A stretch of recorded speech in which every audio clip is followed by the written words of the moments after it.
Welcome everyone. We're here to discuss the rock pipe and what it is at Eavor. My name is Vlad.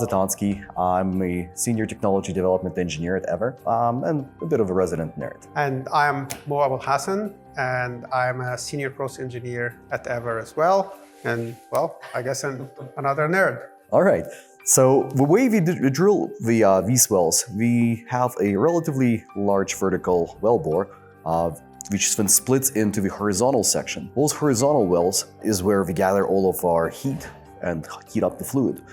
The vertical wells are sealed with a piece of pipe called casing. The horizontal sections remain open. The way we seal them, though, is with a chemical reaction called rock pipe, and that's what we're here to demonstrate. So the open rock surface is slightly permeable, and that means it can flow a little bit of water over time. It is only very slightly, as in the amount of water that can flow through the rock is extremely small. And what we wanted to show you today is how the rock pipe treatment will seal that. In order to represent the rocks and its permeability, we decided to use coffee filters. Now, coffee filters are way more permeable than rocks, but we decided to use them because we needed the experiment to go fast enough that it would show what we're trying to demonstrate without it being extremely boring. So here we go. We went with 2 layers of coffee filters, which gave us kind of a reasonable permeability. So the way we're gonna run for the experiment, we have 100 milliliters of each fluid, the blue, the green, and the red. The green and the red is our proprietary fluids we choose for chemical reaction. The blue is just water for illustrative purposes. After the experiment is finished with each individual ones, we will show how the rock pipe is activated by reacting the green and the red chemicals. To begin, we will measure out 100 milliliters of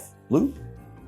Blue is just water. And as Vlad mentioned, green and red are our proprietary chemicals. Now, in reality, all 3 chemicals are actually clear. They look like fresh water, and these are non-hazardous chemicals. They are used extensively in the water treatment and agriculture industries every day, so they're very safe. We added food coloring for them, just so that it's clear which is which in our experiment here. All right, get your timer ready. Just a second. Before we start, we need to clarify that we have marked each one of the filters with a black line. And what we are timing is how long would it take from the start of pouring the fluid in until it drops down to the black line. Okay? Ready? Tell me when. Steady, go. And stop. That's 13 seconds. Okay? Now it's the green fluid's turn. So we have our trusty filter with our black mark on it. And we're gonna put that here. 100 mils, including meniscus. Whenever you're ready. Okay. 3, 2, 1, go. And stop. All right. And now it's turn for the red chemical. So we're gonna put our filter here, measure 100 mils, and time it. 3, 2, 1, start. And stop. 10 seconds. 10 seconds. Pretty much the same. So as we've seen, all chemicals, all 3 fluids pass through the filter at the same amount of time. Very little difference between them. And again, here we're looking at order of magnitude because the experiment itself is not very accurate, not in our measurement, not in our apparatus. So we want to be in the same order of magnitude. So we're actually very close. And now, in order to demonstrate what happens, we have collected our red chemical again, so as not to waste it. And we are gonna pass our green chemical now into the filter. There is no fluid in the filter anymore. It's just red from the coloring of the red chemical. And we're gonna see how long it takes. So now we'll put 100 mils of green. 100 mils. Okay, get ready with a stopwatch. All right, tell me 3, when. 2, 1, pour.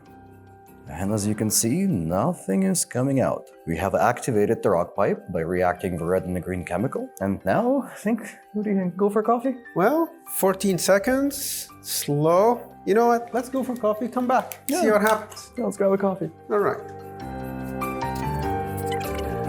Coffee or tea? You know what? I'll get a cappuccino. Cappuccino, but we have no milk in there. We don't? No. Fuck.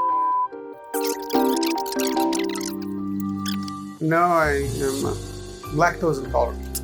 Oh. Yeah. In that case, I will have the remainder of this cream.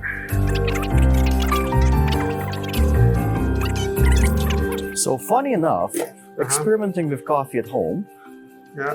cream first or cream last makes a difference. Really? Yes.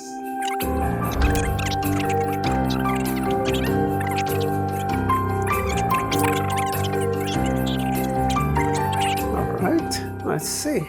How long have we been gone? So how many drops? Oh, it's only 3.5 minutes and still nothing. You know what? We should have gone to Starbucks. Yeah. Oh, well.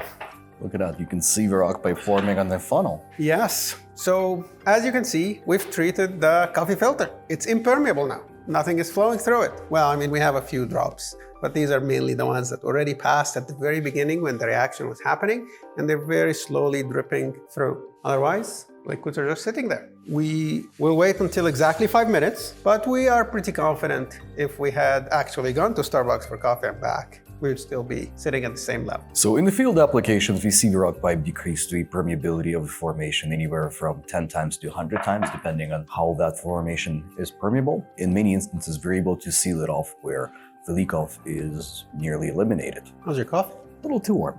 It's not bad, actually. I like to give mine a few more minutes. All right.